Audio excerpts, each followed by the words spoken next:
questions at the end. I'm just going to roll through a bunch of slides. Um, that works. Let's get the right slideshow up here. Uh, so do I need to do something so you can see my screen, or can you see my screen? We can't see your screen, so there should be on the bottom, there should be a little green rectangle that says share screen. Share Yeah. screen. Got it. All right. Share. All right, now you can see my screen, Yes. right? Awesome. Yep. All right. All right, let's see. Start from first slide. There we go. All right. So thanks a lot for having me here. I'm glad to be here. I like talking about our project. We've been building Living Energy Farm for about 10 years. I'm not going to read our whole mission statement there, but what we've realized 10 years into this, that last sentence, to make sustainable technologies accessible to all persons regardless of their income or social position, that's really what differentiates what we're trying to do, I think. There's certainly a lot of environmental projects out there, and we're trying to build something. We ask ourselves, can 8 billion people live like I live? And naturally, there's not a clear answer to that question, but we're trying to do something not just for rich and wealthy people or middle class people even, but something that has maximum global applicability, shall we say. So we are largely fuel self-sufficient. We certainly at a residential level, we are completely energy self-sufficient. We do use a bit of gasoline and diesel to keep the farm running. We are economically self-sufficient. This slideshow is kind of broken into sections. There's the agricultural side of it, the energy side of it, and some other pieces you'll see as we go through. I think within maybe a year, 2 years, we're going to be 100% energy self-sufficient. We're certainly going in that direction at a promising rate. We also have some very promising avenues for spreading these ideas around. So this picture is from 10 years ago. We first got the land. We got it near the town of Louisa so we can go back and forth with bicycles so we're not automobile dependent. And we started off human labor, setting up a farm. We grow open pollinated seeds. That's the basis of our economy, other than our nonprofit work, outreach work. So when you buy, those are cucumbers actually, they're whacking up there. And you can see watermelons in the background. When you go to the store and buy cucumbers or watermelons, you might be buying seeds that we grew. You're not going to get rich growing seeds, but it's an honest living. Open pollinated means, of course, that the plants pollinate each other and then generate seeds that can grow again and again, generation after generation. So we're proud to be part of that movement. There's the whole corporate seed movement whereby farmers have to buy hybrid and GMO seeds every year. So this is kind of the counter movement to that. And we appreciate being able to earn our living doing something that we value. And that picture's there just because that's Debbie and Rosa. That's another part of the family, holding some squash that we grew, which are open pollinated. One project we're working on, there's a lot of people around the world working on organic no-till. That's where you grow rye or other cover crops and you mash them to the ground and you plant through the straw so you don't have to do tillage. It eliminates erosion. It builds soil. It's a great technology. It's not as predictable as tillage. And I don't think 100% of agriculture will ever be no-till. There's certainly chemical no-till. But we've been doing it. This is just a patch of beans and organic no-till. We've been doing some every year and we're learning about it. The weather can make it complicated some years, but we're proud to be part of that movement too, and we're getting better at it. One thing that we're doing, this is a tiny little Chinese combine that we brought in. And it's not a fantastic machine. It's a horrible little machine actually, or difficult little machine. But we grow our own grains too. It's not just vegetables. We grow our own vegetables, our own fruit, our own legumes. We're mostly, but not entirely, food self-sufficient. So we brought this little combine in. Another project we're working on, this is the original prototype, is for a simplified version of that little combine, because we all live off of grains to some extent. And I want to talk about grass-fed beef. That's a big complicated deal, but the grass-fed thing, people can't do that worldwide. That's kind of a rich people thing. But in any case, we need grains either way, and coming up with a simple machine, because big modern combines cost a bloody fortune. And that Chinese combine is the smallest one we could find, and it's not a very good machine. This was a prototype. It actually didn't work at all, not very well. but we're working on a better prototype that I'm quite confident will work. And I think it can be built for a few $100s. So that's one project among many. Another thing that we do is we try to grow as much food as we can on trees. That's another zero erosion form of food production. Um, and our biggest producer is persimmons. These are crates and crates of persimmons from last year. We can grow hundreds and hundreds of pounds of persimmons. Now, Americans are not used to eating persimmons. These particular persimmons are a cross between Asian persimmons and American persimmons. They're a high food value crop. So, you know, capitalism in general, just modern industrial technologies all focused towards profit, for better or worse. So a lot of things that don't make a profit still work quite well. That's true of machines. It's also true of food. So nobody can sell persimmons because Americans aren't used to eating them. But as a food crop, these things are super sweet, super easy to grow. They don't need fertilizer. They grow in bad soil. They dry super easily. So it's a crop that we can eat 6 to 9 months a year, and it's a wonderful crop for us. Grows on trees. We grow a lot of other tree crops too. And there's Nika. That's my other child. He's named after that persimmon that he's holding. He's actually 6 years old now, but I couldn't help but putting a couple of cute kid pictures in there, right? All right. So the other thing that we've tried to do is find better ways of living off grid. One thing that informed Living Energy Farm, how we built things, was that I helped a number of my friends before we built Living Energy Farm build off-grid houses. And most of those off-grid systems fail. They're too expensive. People buy these big battery banks, they throw them away because the batteries cost $1,000, $2,000 a year to replace. About 42% last I checked of home heating, 42% of climate change comes from heating and cooling buildings. The reason for that ultimately is because our buildings are all based around wanting them to look a certain way rather than to function well. So what we tried to do was to try to, rather than force renewable energy to meet a particular lifestyle, we try to adapt our lifestyle to how renewable energy works. We've developed what we call a DC microgrid. I'll explain that. But these pictures are about what we call leveraging. So instead of, you know, the industrial way to do it is you take solar energy, you build a big solar field, bulldoze a bunch of trees to build that, put it in industrial lithium batteries, and try to pump that back into badly insulated houses. What we do is this picture at the top. It's solar hot air collectors on the roof, which are super cheap, ductwork that pulls that hot air off the roof. It passes through coarse rock under the floor. In the second picture, you can see there's ducts under the floor. It's called reverse return. You push it in one corner, pull it out the other. So you store a bunch of heat in the floor, and instead of losing energy all the way along the way, like you do with an industrial system, this system allows 100 watts of electricity to gather 1,000 watts of thermal energy. And, you know, again, this is not profitable. This is not something that you can buy at Walmart, but it's something that's very effective. And that's the actual build out there. This is our main home, and the kitchen's behind it there. So we have a lot of solar thermal going on there. Windows on the south side, the big glass collectors on the roof, and then hot water collectors at the ends of the building. And these systems work great. It knocks off maybe 95% of our total energy demand for these buildings. Now we hit these long cloudy spells. We do burn a little bit of wood in January, but it's not a lot. I clean out the ashes out of the wood stove maybe once every 3 years. You're talking about a few wheelbarrow loads of wood to get you through a whole winter. So from, you know, mid-February until late December, we're 100% solar. About 2 months in the dead of winter, a little bit of firewood, not a lot. And this is the result. That picture on the right, or the right of my screen, the one that says 14F, these two pictures were taken on the same night. So that's our house at 14 degrees Fahrenheit. Now you'll notice a hot line across the top. That was a mistake the insulation contractor made that has since been fixed. You'll notice a little bit of heat coming out around the window. That's kind of unavoidable with windows. And then you'll notice that the wall of the house is colder than the ground. That's a straw bale wall. Straw bale is cheap to build. It's not free, but it costs the same as an ordinary building. It's a community building. It's not just for me and 2 kids and my wife. So you get the bigger insulation shell. The ratio of surface area to interior space is much better with a bigger building, which argues for cooperatively owned spaces in cold climates. So that's the laws of physics. I know that doesn't fit well with the American lifestyle, but that's just laws of physics.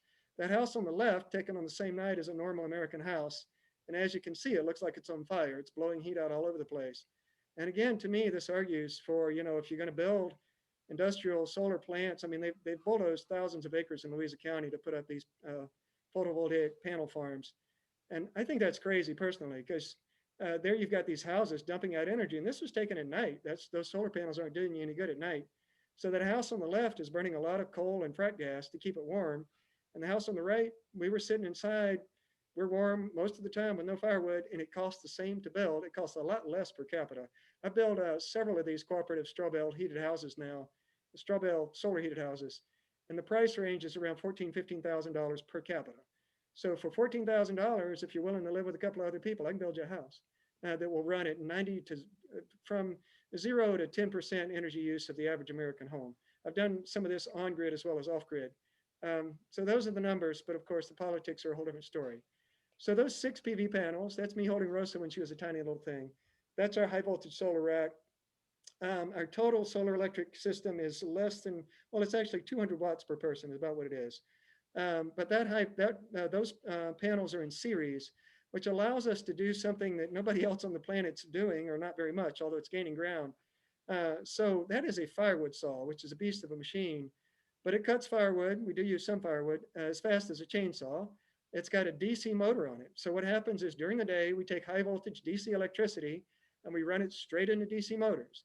There's no switches, no computers, no chips, just a wire going into a motor. Those PV panels last for decades, and those motors are made of copper wire and magnets. That's all they are. It's the same motor that you could have bought in 1850. So the motors need a little maintenance, but basically what we built with this DC microgrid is we live with the rhythms of nature. So I don't cut firewood on a cloudy day, I cut firewood on a sunny day. When I have heavy power demands, I do that on a sunny day, and the net result is an off-the-grid system with near zero maintenance cost. We run these systems with almost no repair cost, almost no battery replacement cost. And that's pretty phenomenal, I think, or at least we like it. So this is another daylight drive machine. That's what we call running equipment off of direct drive, daylight drive DC power. So this, we run biogas at this point, and this is a yard chipper, as you can see, with a big old DC motor hanging off the side of it. This is another heavy machine. It takes some power to kick this thing over, but those 6 PV panels will do it. It's 180 volt, 1400 watt. So when the sun's out, we grind up the compost material, the stuff coming out of the kitchen, food waste, and then that goes into the biogas digester. We cook now with daylight drive solar electricity. Now this time of the year, we're not doing a lot of daylight drive solar cooking, but some. And in the summer, we're mostly cooking on daylight drive solar electricity. But we can bake bread. We can. This is an electric plate. Again, it's just a wire from the PV panel. Naturally, there's a switch straight to the plate. So there's no batteries, no inverters, none of that. It's a great way to use electricity. We pump all our water. That's an irrigation pipe opened up. We have a fine water supply, all daylight drive. That's a winnowing fan. That's Rosa sitting in front of the winnowing fan after she's a few years older. Again, daylight drive. That's our grain grinder. As I said, we grow most of our own grain, and what we don't grow, we buy as whole kernels and grind ourselves, and we grind it all daylight drive. That is an old school drill press, daylight drive. We have a fully tooled, well, I'll say fully, a decent machine shop. So we have a drill press, compressors, big grinder, little grinder, a metal cutting lathe, which is a pretty nice piece of metalworking equipment, metal cutting band saws. We can run circular saws, drills, all of that stuff is straight DC powered, no inverters, no AC. The difference is that an AC motor can only tolerate about 10% voltage variation. So you really have to have a perfect system. You have to have a good system, and you have to have an oversized system. So if I have a 1 horsepower AC motor, I have to have an inverter and a charge controller and a battery set that can put out about a 1.5 horsepower to cover the surge of that motor. When it starts up, it draws more power. And if the motor draws too much, the inverter turns off, everything turns off all at once. Well, we actually have 8 different electrical systems, and the daylight drive high voltage is only one of them, and it can tolerate 300% overload. And the motors themselves can tolerate 500% voltage swing.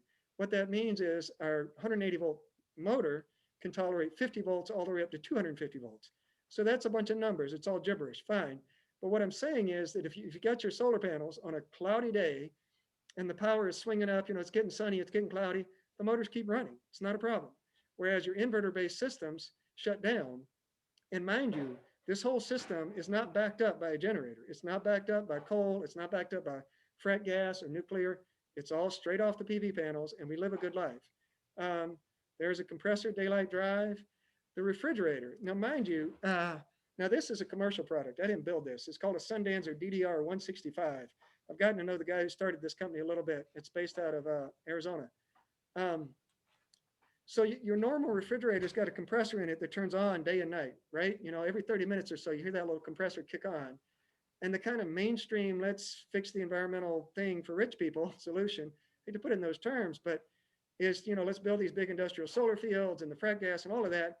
So your little compressor can sit there and turn on day and night. Well, here's a much smarter solution is that fridge, you can see the walls on it. They're 6 inches thick. That's 6 inches of foam tied directly to exactly one PV panel. And it chills down during the day and the voltage can swing all around and that's fine because it's got a DC motor and then it stays cold. End of story. So the daylight drive thing is much simpler and it's really catching on in Africa and Asia, other parts around the world. So I hope we can help it spread because it really is a much better solution. I'm not going to read through all of that. That's all the machines, an incomplete list actually, of the number of machines we have running currently daylight drive. So, and you'll notice the first two, heating system for the house, 95% of heat demand. So I've got one blower, and it's a big blower. It's about twice as big as what you find on a household furnace, if you had a furnace. And that's pulling the heat off the roof. Well, that's about 95% of our heat. The heating system for the kitchen, same way. Solar hot water systems, also daylight drive. DC pump pulls the heat off the roof, puts it in water storage tanks. I took a hot shower last night. When was the last time we had good sun? 4 or 5 days ago, I lose track. And I had a nice hot shower last night from stored hot water. Now the hot water is a little more expensive to build. A lot of this other stuff is cheap. The hot water, you're going to spend about $500 per person to build a hot water system that will supply you for the 97% of your hot water for the rest of your life. And the remaining 3% is a little cheap wood-fired hot water heater. All right, so the one thing you can't do with daylight drive is lights because there's no sunshine at night, so you need a battery. Well, again, you know, I'm not anti-capitalist. Some people are. I think, you know, if you want to sit on the side of the road and sell stuff, that's fine, great. But what happens is this ideology, you know, it's just like Exxon and Nations Bank, those big corporations are not the same thing as small-scale capitalism. So what's happened is with a corporate capital economy is they only want to sell things that rich people buy. There's nobody at even a city level. You know, it's not like this. I live in Central Virginia. It's not like the city of Richmond. You're going to see a factory set up to make batteries or flashlights. It all has to be done big scale because of the way our economy is organized. What that means is they only go after big markets. Small markets don't matter. What that means with batteries is that for the last 200 years, well, 150 years, well, 120, rich people or ordinary middle-class people have electricity in their home. And if they want a battery, it's to carry something around that they can't plug in. So that's a friend of ours named John, who's holding a nickel iron battery. And you can see the metal in the nickel iron battery, Thomas A. Edison Incorporated. That battery was manufactured in 1946. So it's well over 70 years old and it's still running at 50% capacity. It's a nickel iron battery. Now, Edison developed this technology. He sold tons of these batteries. They last for decades. They degrade very slowly. So a 76-year-old battery at about 50% capacity is what you get. But it's kind of a heavy battery. So it's not a very good flashlight battery. That particular battery was made for a miner's lamp. So it's a great battery for stationary power systems, but not so good for mobile power systems. You know, we all have, you know, I'm running on a laptop now and a cell phone. We have these gizmos, and those little lithium batteries have an amazing power density.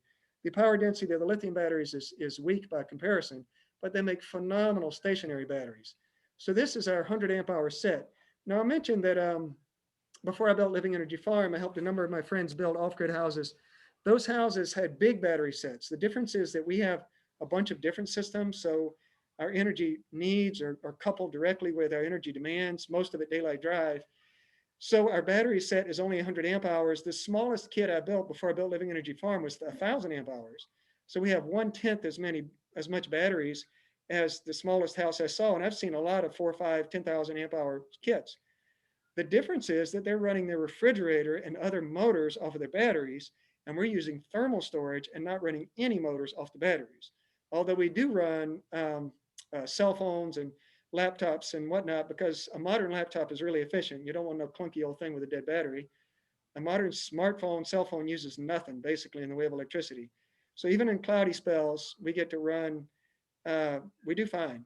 Now, it does happen, long cloudy spells, we ration a bit. We actually have separated it out now. I've got the lights on a battery set and the electronic gizmos, because what happens is invariably I get somebody visiting with a big old laptop with a dead battery, and then the light, I don't want to make my lights go out. So 100 amp hours, which is a fairly modest battery set, basically for about $700, you get to have lights for the rest of your life. These batteries decline. That battery set is currently over 10 years old and still rocking along just fine. Now, we have been trying to take this idea to other places. The larger nonprofits that I've talked to have not been enthusiastic about that for reasons that are not entirely clear. So we said, okay, we'll do it ourselves. So I looked around. The largest number of people who live involuntarily off-grid in the United States is the Navajo and Hopi reservations in Arizona. So what we did was we went to the Chinese battery manufacturers and we said, can you make us small nickel iron battery sets? Because what's happening all over the world is there's piles of abandoned solar junk all over Arizona, all over Africa. All these nonprofits go in with the lead acid battery sets and even the lithium, and they plug them up and they walk away, and 3, 4, 5 years later, they're dead. In fact, there's an organization called GOGLA, G-O-G-L-A, put together by World Bank.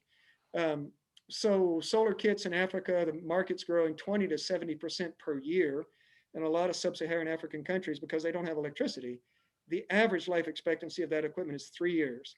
So what you're looking at here is our assembly of metal boxes with nickel iron batteries that will last for decades. We make these small lighting kits. And we've done 65 or so homes in Arizona. These are a really sweet Navajo couple out there. They don't speak any English. A lot of people out there are still living in their Navajo world. They don't speak English. I mean, the younger people do, but they don't have lights, and now they do. There's another install. We did this in 2019. We went back last year. You can see the date, 3/6/2020. We sent a crew of 6 women out there, actually, although Jonathan, that's the guy in the picture, he came out there later. He's a journeyman electrician from Charlottesville, a great guy. He came out and helped us out some too. So we did homes in Arizona. This is a Hopi elder. You can see the lights. We can string it up. In a couple of hours, we can build them a solar kit that will last for decades. So we're happy to be doing that. Now, one of the more challenging things for us has actually been cooking. This is a solar parabolic cooker. Works great when you got full sun. They actually work better than the little solar ovens. We have some of those too. A kind of solar cooker that we just discovered about 3 weeks ago. This guy, Pete Schwartz out of Cal Poly, California, has started using solar electricity to build small cookers. And I said, fantastic. And I jumped on it. And about 20 hours a day, it's driving my wife crazy. I've been working on solar electric cookers because it's funny. You would think a parabolic trough would be cheap and easy. It's not. Those things are actually expensive to build. When you take a photovoltaic panel and you use it to make heat in a well-insulated box, basically you're using the photovoltaic panel. Again, it's daylight drive. You're only doing this during the day. You're not running it through a battery. That's actually a lot cheaper and easier to build than the parabolic stuff. And you can store the heat to some extent. So this bucket, Pete's design is a little kitchen sink kind of thing. I mean, it's a great design. They're great people. But this one is, this is actually a bucket full of wood ashes, and it works okay. I simplified something that was already stupid simple. So it's just got a little nichrome burner. It's just a little heating burner in the bottom of it, connected to a 100-watt panel, which is small. And this thing will cook a gallon of rice in an afternoon. It's fantastic. So I'm thrilled about this. That's the inside of it. This is another version. See that square box? So this is actually a better version. That's just a little homemade heating burner. Works fantastic. We're really super enthusiastic about this. So we've been exporting these solar boxes. We also started taking them to Jamaica. We've done 30 homes in Jamaica, although none of us have actually been to Jamaica. We've just been mailing them down.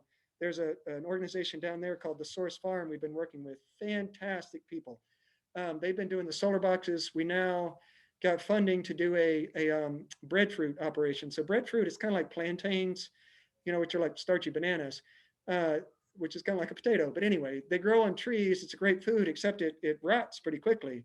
So what they want to do, what they have been doing, is you dry the breadfruit, you shred it, you dry it, you grind it into flour, keep it for a year or more. So we've set up a daylight drive breadfruit processing commercial scale facility. It's right now in our shop in Virginia. The funders are going to pay for this all to go down. We've already built all the equipment. Uh, so during the day, they walk in at 9 o'clock in the morning. They got enough sun. They shred the breadfruit. They dry it. They grind it. All daylight drive. So we're doing the solar kits and the solar battery kits in Jamaica. We're doing the daylight drive breadfruit operation, and now we're going to be taking down these solar cookers as well.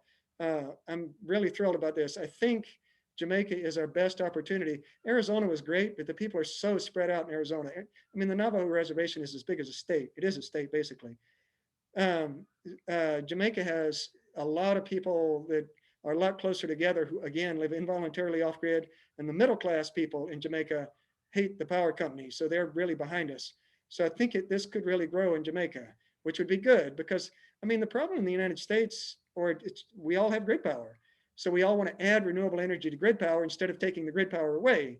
So when I tell people we need decentralized systems, they're like, what do you mean? We just want to add more. I'm like, no, you can't cure alcoholism with more beer. So we don't need new energy systems. We need a break from energy addiction. So I think we're going to do it in Jamaica. I hope so anyway. There's another solar cooker. That one actually didn't work all that well. That little solar electric cooker works better than that big beastly thing. But that one did work. We used it as a dryer more than a cooker. Biogas. Now, this is something we've learned a lot about in the last 10 years. That was our first biogas digester. It worked. Okay, not great. We gave up on it and tried to build this monstrous big solar heat concentrator thing to cook with. That was 6 years and $7,000 or $8,000 and a total bust. We said, all right, we're going back to biogas. So this one is about 5 times as large as that first one. This was the second one that we did. And this one works pretty good. In the summertime, we get a lot of biogas. Even this time of the year, we can cook some with biogas. Like the kids are all cranky. They want a piece of toast. I can cook it on biogas.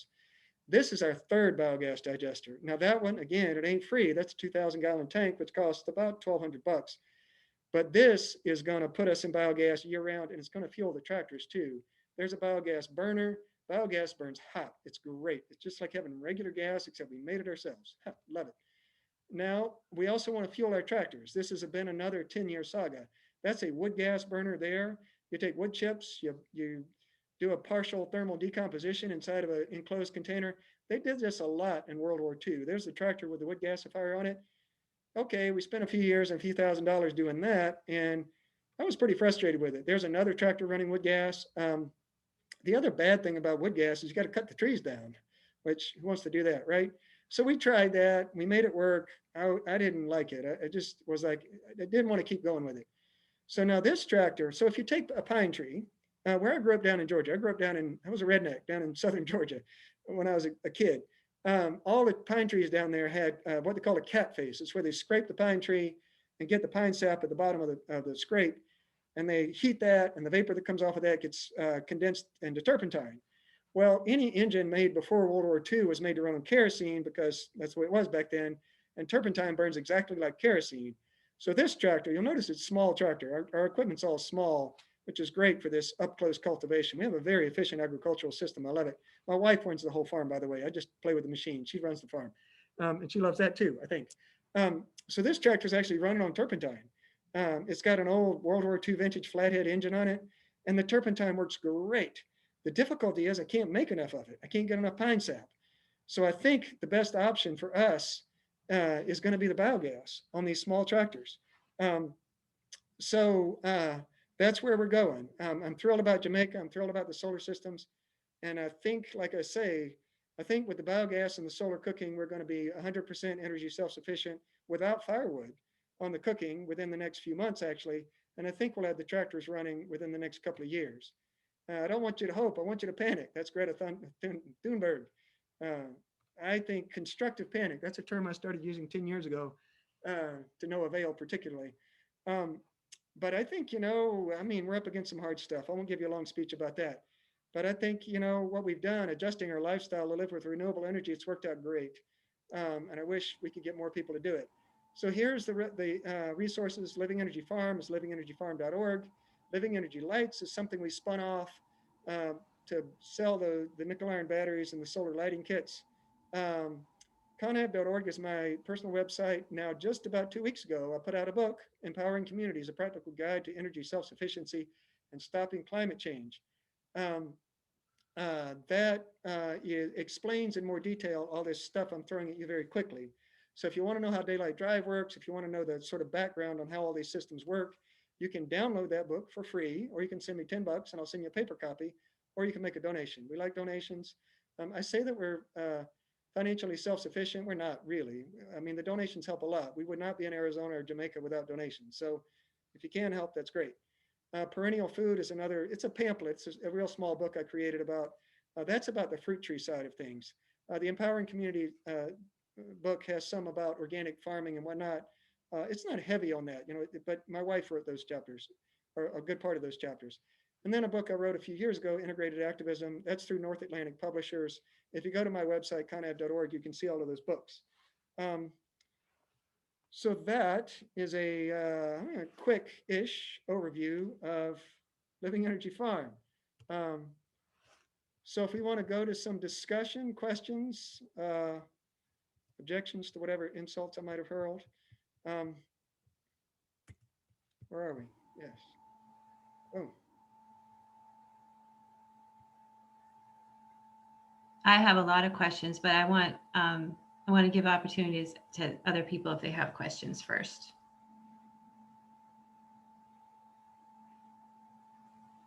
Nobody? Okay.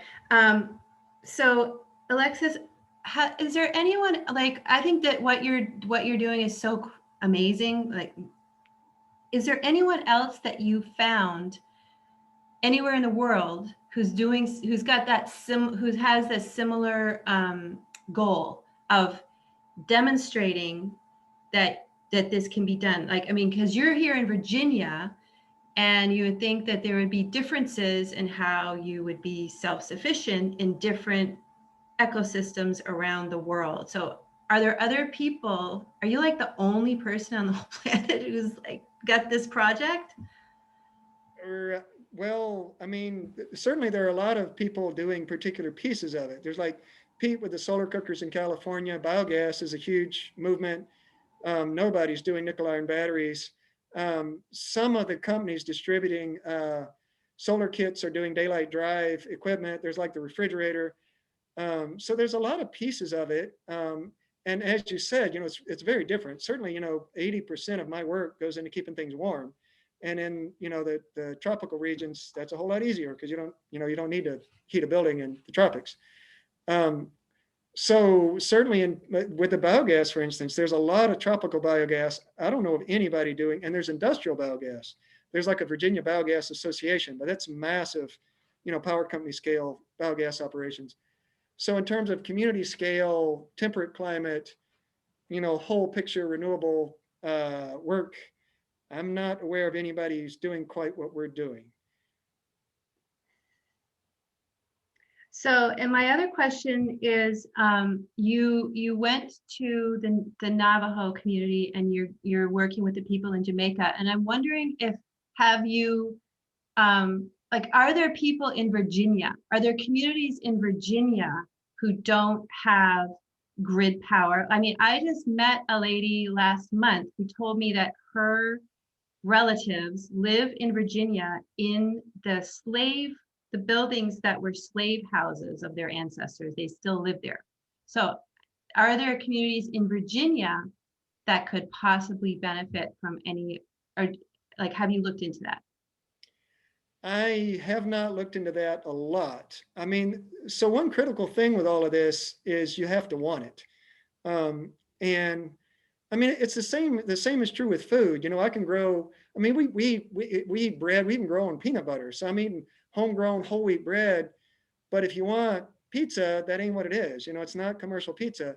So if I go to somebody and say, we can do this system, but it's a system, you need to cooperate with other people. I can't build you a good energy system if you're in a trailer by yourself. I can give you pieces of it. We've given away or set up a half a dozen battery kits with friends or low-income people in Virginia. And certainly if you know of people who, but I would need to talk to them and talk it through with them because they need to understand it is a different lifestyle. It's a different choice. And I think my lifestyle is, I wouldn't live another way even if the planet weren't in trouble. But I don't know of any large communities of people in Virginia without grid power. If you find people who want this technology, I'm certainly happy to talk to them within, the limits of what time I have. Um, but it's a cultural choice as well. We've run into the same thing in Jamaica and in Arizona, but certainly in Jamaica, people come back to me and oh, you're building solar kits. And I say, yeah, can I have one? And I say, and I've got this many kilowatt hours a year, because one of the issues in Jamaica is the power company's so bad. You think our power company's bad, theirs is worse. And so an ordinary, like a nonprofit agency is paying $500 or $800 per month, American dollars equivalent, to just like run some office equipment.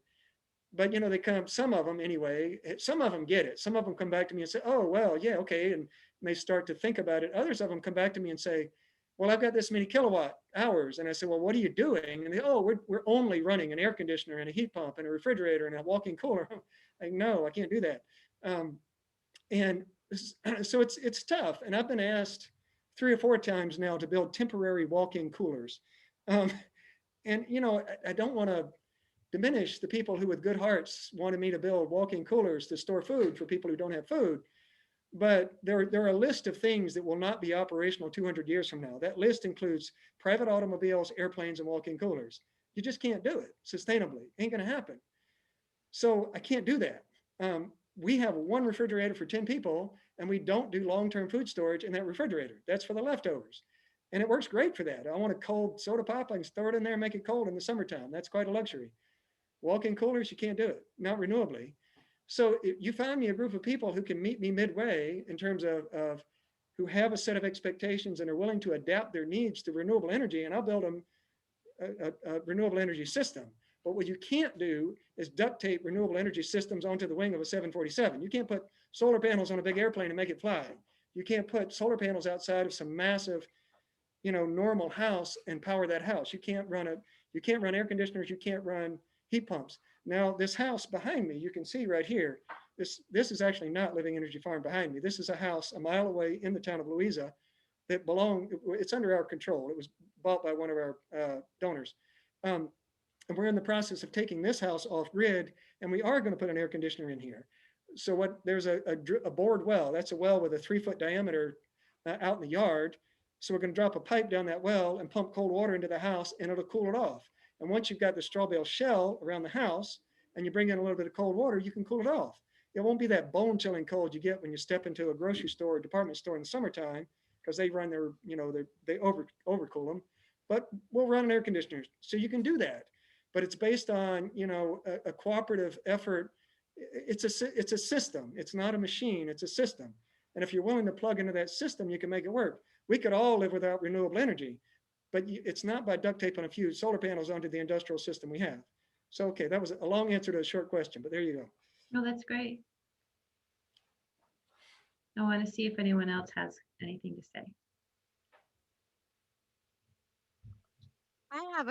I know is a silly question because I think you said this at the beginning, but can you explain daytime drive, which you mentioned a bunch?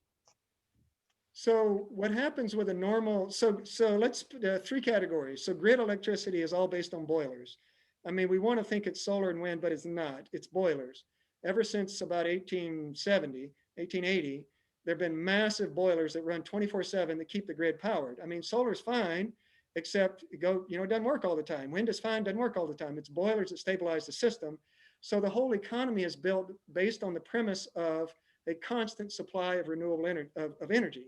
So when we started building renewable energy systems back in the 70s and 80s, off-grid systems, they put in a big battery bank with an inverter and a charge controller. So you power everything. It's just like grid power, except it's coming from a big battery bank and a set of solar panels.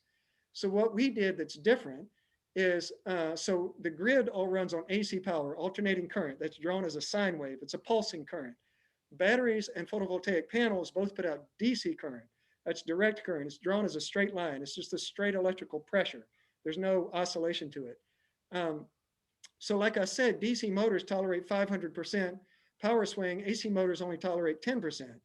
So if you got a set of solar panels, let's say I got a 12-volt motor, I can hook it straight up to a 12-volt solar panel. And when the sun comes up in the motor in the morning, that 12-volt motor will start to spin. It'll spin all day long. And when the sun goes down, the motor will quit. It's just a wire from the panel to the motor. Now, in our case, we have our high voltage system is 180 volts. So it's just 6 panels in series. So 6 times 30, each panel is 30 volts. That's 180 volts. So your DC systems are 12, 24, 48, 90, 180. Those are the voltages. AC systems are 120, 240. So we have 180 volt motors. You could do it just as well with 90 volt motors. So during the day, in the morning, tomorrow morning, when the sun comes up, if it comes up, even if it's cloudy and raining, I can still run 1 or 2 motors. But if I want to turn on the heating system at 9 o'clock in the morning, I just turn on the switch, and there's a wire that comes straight from the solar electric panels to the big blower, and the motor just turns on. It's just copper wire and magnets. There's no computers, no thermostats, no nothing. So 90% of our electricity never goes through the batteries. That 100 amp hour battery set I showed you, that's about 10% of our electricity. 90% of our electricity goes straight from the PV panels straight to the motors. And those motors keep our houses warm. They keep our hot water warm by pulling the heat off the roof. They run all my shop tools. They grind our grain. They run a bunch of agricultural tools. They cut the firewood, do a lot of work, but it's just a wire straight from the panel to a motor. That's all it is. But if you use thermal storage, and for instance, we have big hot water tanks or big water tanks. So instead of trying to run a water pump at night, I go in there and I turn on the shower, and it's just pressurized water. It's just a well tank. But if you live in a rural area, you've got a 5 or a 10 or 20 gallon well tank. We have 3 120 gallon tanks. That costs us $2,000. Okay, well, that's $2,000 for water supply for the rest of your life that's not grid powered. So this stuff isn't free. This is what I'm talking about, lifestyle change. I just had a discussion with one of our new interns this morning. He's like, we should get a generator for that pump. I'm like, dude, you've been washing the vegetables under an open tap that dumps the water. If you want to wash vegetables or wash the dishes at Living Energy Farm, you put water in a bowl and you wash your stuff in a bowl. If you do that, we don't have any trouble. We go through that with every new intern. It's a normal thing. But the normal American thing is give me more energy so I can pump more water so I can dump it down the drain faster. It's funny. I mean, it's so consistent. It's like, dude, we don't need a generator. And so the daylight drive is just a wire from the PV panel to a DC motor. That's all it is. And then you use thermal storage, pressurized water, thermal storage in the fridge, thermal storage under the floor. You store energy in a bunch of ways that are not electricity, because electricity storage is very expensive. So the concept is that it's run in daylight, right? That's it. That's the concept. Yeah. That's simple. Very simple. Sun comes up, motor runs. Sun goes down, motor quits. I mean, when we started this, I expected to burn up the motors. I was sitting there watching the motor the first day. This was, like 9 years ago. And I'm like, when's that motor going to, smoke and burn out? And, it's 10 years later, and I can run, like I said, 300%. I got that 1400 watts is about 1.5 horsepower, where I can run 2 horsepower, 3 horsepower. I can run 6, 7, 8 motors at once, but I can do that when the sun's out. On a cloudy day, I can run 1 or 2 motors. But yeah, sun comes up, motors run, sun goes down, motors quit. That's simple. Go ahead. I'm picturing doing this in a suburban or urban setting. Has it been broached? Well, yes and no. I mean, it's like I said, it goes back to that lifestyle issue. I can't duct tape daylight drive onto a suburban home. And again, lifestyle choices. Up until a couple thousand years ago, everybody lived in a village, for better or worse. And the Romans came along and created the family farm, and now we all have private houses. That is what it is, but the laws of physics don't care about any of that. The laws of physics are what they are, and the laws of physics say that in a cold climate, if you got a big house, you have more exterior space, less surface area per volume, basically. And if more people share that space. So yeah, in a suburban situation, like the refrigerator is an easy swap. You could go out and buy that fridge. You can buy it from us, actually. We set ourselves up to be a dealer, and you can just stick it in, throw away your old fridge, and there you are. You get a daylight drive fridge. You have to put the PV panel up somewhere. But most of what we do is a little more complicated than that. If you go to a hot water contractor and you say, I want a hot water system for me and my partner, you're looking at $5,000, $10,000 at least. My hot water system costs $500 per capita because it's a bigger system for more people. So these things scale differently. It's really hard to take an ordinary American home and for any reasonable amount of money, just take it off grid. I mean, you're not going to do that. It costs a fortune. So I don't know what that means for our future exactly. I mean, if I say it politely or if I get all mean and angry, it doesn't seem to matter. I speak a lot and I like speaking, especially before COVID. but there's a fundamental issue that our lifestyle is not sustainable. I mean, just how industrial civilization is organized, in terms of everybody having a house and commuting to work and buying industrial food. I mean, the whole system is problematic. So, if we can think about fundamental restructuring, it's pretty easy. If we're just duct taping on a few things to the old systems, I don't know. I mean, there's certainly things you can do. I mean, the thing you're doing with yards is great. Did you know, you might know this, but there's more mowed lawn in the United States than there is farmland? That is nuts. So what you're doing with yards is great. I mean, so there's so many pieces of the puzzle. And anyway, enough on that. Yeah, we've kind of missed the boat on it here in my city, in Harrisonburg. We're in the middle of a zoning ordinance rewrite. On the way to that, some portion of my testimony has been in breaking down R1 zoning, and a little bit of that has involved. There was one co-housing project that was proposed, but yeah, as we do, and we just missed the boat on gas infrastructure just last night. I was prevented from offering public testimony 2 weeks ago to block the renewal of a franchise for the gas company. So now new homes, new developments are going to be put in with gas infrastructure. Now, I don't know if that could be repurposed to, could you say more about the biogas? I know part of that might be like the gasification from like burning wood chips, but is there more to the biogas that you were talking about? Well, certainly. I mean, biogas is a big issue, and that stopping natural gas thing is a big issue too. Personally, I'm not in favor of this idea that we can shut down the gas system and replace it with solar is not well informed. That came out of Berkeley. Those are the same people who started biodiesel. So biogas and wood gas are two totally different things. And like I said, there's a lot of industrial biogas, like the confined animal feedlot operations, which are, that's a complicated moral issue there. But in any case, biogas is just, they're called archaea, but they're little microbes that eat organic matter and burp out methane, which is the same thing as biogas. But the thing we have to do, though, is get away from talking about energy. It's funny to say it that way. But, as long as we're talking about energy, we're not talking about lifestyle. And it's really the lifestyle that makes the difference. I mean, the metaphor I'd use is I ask people, is cheap energy addictive? I've never had anybody tell me otherwise. Of course it is. If you got that plug in your wall and you plug it in, of course, you get to buy all kind of junk. So if you got a friend who's, an alcoholic, we've all seen that. It's tragic. Do you fix that with more beer? No. So why do we keep pursuing these massive energy projects? It's not about energy. It's not about natural gas. I'll tell you something about the grid.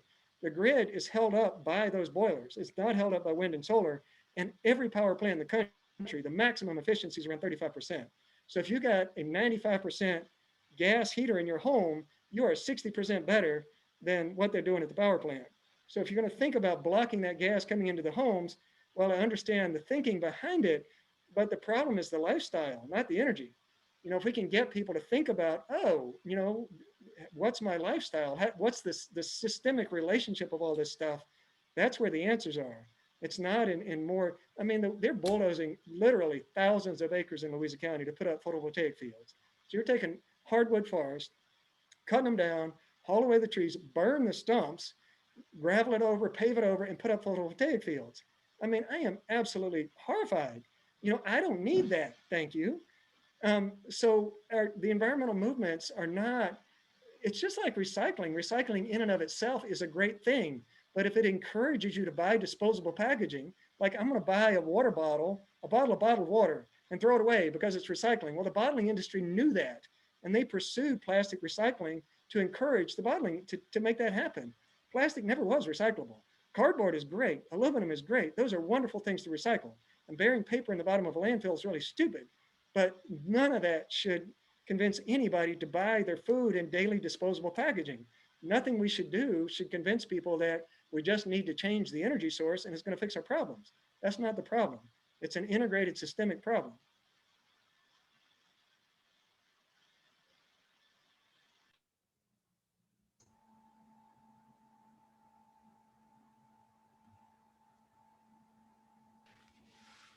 So I guess the question I have too is like, we're thinking about the same thing with the solidarity economy, right? Like it's this kind of very abstract thing. So how do you make it tangible for people?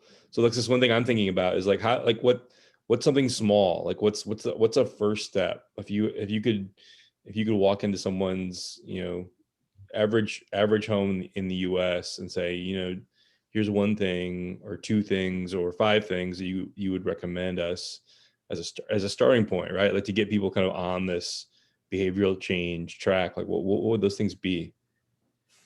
Well, I mean, that's a fine question. And there's a lot of people out there who put out, the list 101 ways to save the earth. And, certainly the things that people talk about, recycling, turning off the lights, more efficient light bulbs, eating lower on the food chain.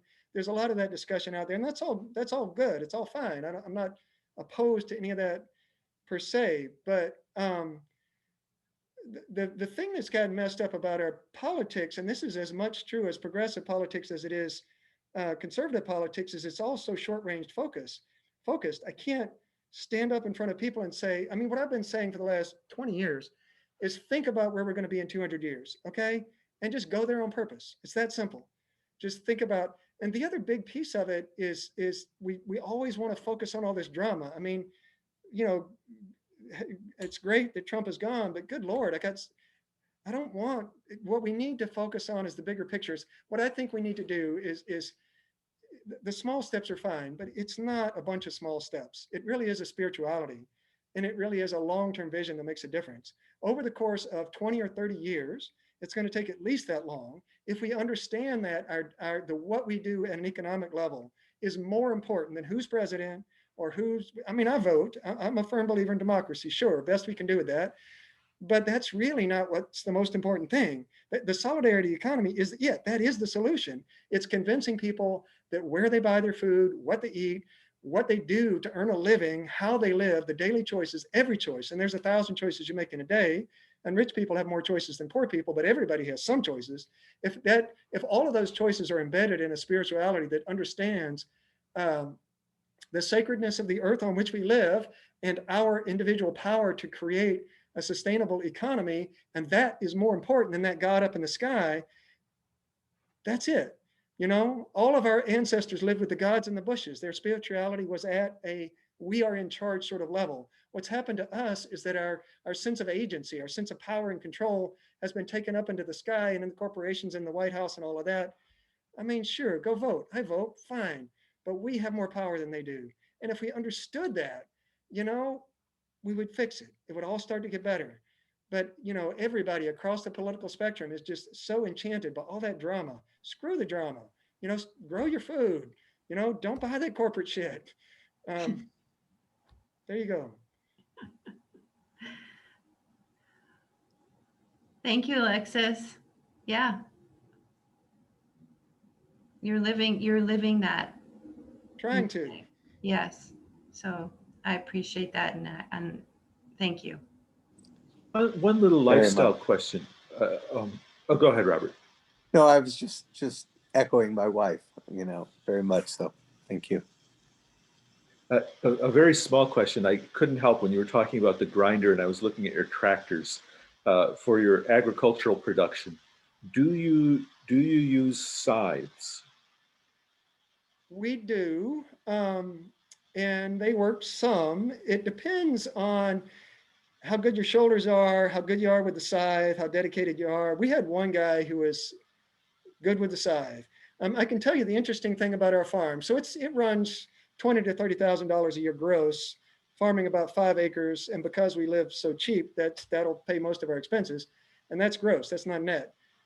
So to grow, we'll say $25,000 worth of seeds, we burn about, I'm going to say 70 or 80 gallons of gasoline and diesel. And of that 70 or 80 gallons, 40 or 50 of those gallons are burned mowing, not plowing, not cultivating, not planting, mowing. This goes back to your lawns. I mean, the forest will take our farm away from us if we don't chop it back. So yeah, scythes are great, sickles are great. And so a regular rotary mower, like a regular lawnmower that has that big heavy steel blade, those things are really inefficient. And we're still using them because I got a lot of projects. But what I have in the shop and haven't finished building, the old Sickle Bar Mowers. I don't know if you know what that is, but the old hay cutters and any combine now has these little teeth that go back and forth. And those actually burn 20 or 30% as much energy as a rotary mower. So what our agricultural situation looks like in the next 2 years is we get rid of the mowers, which gets rid of 60%, or well, 50% maybe of our total gasoline use. And then we take those little tractors I showed you and run them on biogas, I hope. Cross your fingers. I think within 2 years, we will be doing that. But you really have to go at it from the conservation side first, always. If you just try to build these because renewable energy is ultimately, it's always soft. That's a term that's been used for many years. So, you know, they're fine for what they are, but you can't just throw a bunch of energy at it. So yeah, mowing is a big issue. The thing I've found is, I don't know what style you use, if you use American pattern or European pattern, but on American pattern with hard blades, the secret was hollow ground bevel.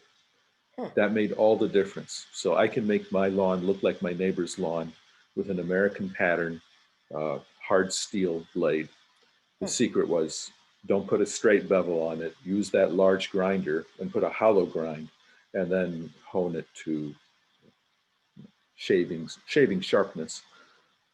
That's good information. I mean, we've been using the European stuff mostly. Okay. But no, I'll look into that. Yeah, those American patterns, and then you can put a brush blade, and then all that mass is on your side, and you can do the, keeping the succession from going forward. So I maintain 2/3 of an acre, no problem. Wow, great. Well, it's 6:05, so that is the hour that we had scheduled, and I am really grateful to you, Alexis, for telling us about what you're doing on the farm. And I get your newsletter, and I read it every single time. And I just look forward to your successes in the future as well. So I'll be keeping track of what you're doing and supporting you as I'm able as we go along, because I can't, for whatever, I don't know if I can say can't, but I'm not living like you are right now. But I'm glad you are living the way that you're living. I'm very grateful to you for speaking, for saying what you have to say, because sometimes it's not comfortable to hear, messages that that maybe we need to hear. So I'm just doing what I can do, and I'm supporting you in whatever way I can and keeping track of your work. So I'm grateful that you were here. And if anyone else has anything to say, then that's fine. Otherwise, I think we can wrap it up. Thank you very much for having me. Okay.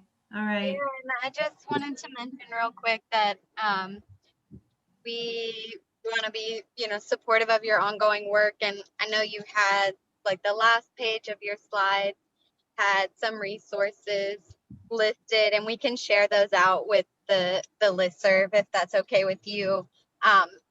Aside from that, are there any other things that this group can do that would support Living Energy Farms? And I just want to invite you to tell us now, or to send things to the email list too. Yeah, I mean, we're certainly, donations are always fine.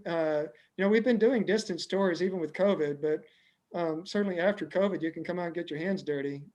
In fact, February 6 and 7, in the town of Louisa, right downtown across from the Art Center, that's where this house is behind me, we'll be wrapping straw bales around this. So we're going to have ribbons set up. You can't get your hands dirty on that because of COVID, but you can come out and watch that if you want to.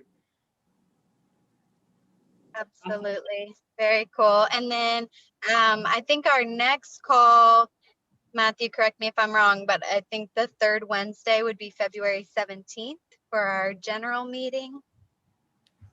Okay.